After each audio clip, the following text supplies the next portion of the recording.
સાહેબ, હિરણ્ય વ્યાસ સાહેબ અને ભાવિ ઉદ્યોગ સાહસિકો. હવે આમાંથી મને ખ્યાલ છે કે ઉદ્યોગ સાહસિકનો રેશિયો કેટલો છે? કોઈ વાંચ્યું હોય કે કેટલા ટકા લોકો બિઝનેસ કરે છે, કેટલા લોકો જોબ કરે છે? નહીં, એમબીએ ના સ્ટુડન્ટ છે, થોડું તો આપણે ખ્યાલ હોવો જોઈએ, બરાબર.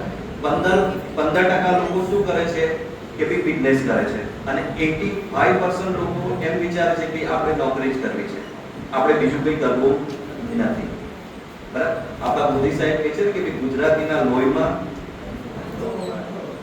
બરાબર, જે આફતને અવસરમાં ફેરવી નાખે છે ને. આવો એક સરસ મજાનો એક નાનકડો કિસ્સો મારે તમારી સાથે શેર કરવો છે, બરાબર.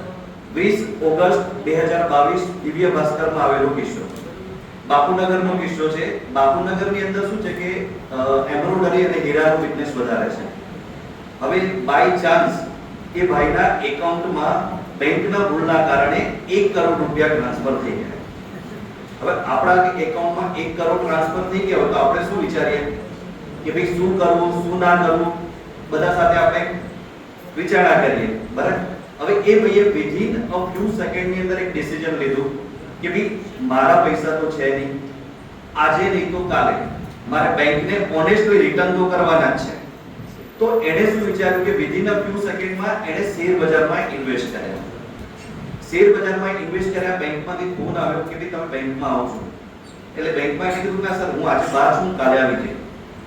સેકન્ડે ગયા, બેંકે કીધું કે તમારા એકાઉન્ટમાં પૈસા આવી ગયા છે ભૂલથી, તો તમારે રિવર્સ કરવાના છે. ઓકે, એણે રિવર્સ રિટર્ન કરી દીધા પાછા.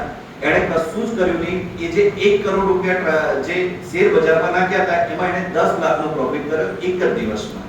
આ ગુજરાતીની તાકાત છે, બરાબર. આટલું કહીને મારી વાણીને વિરામ કરું છું.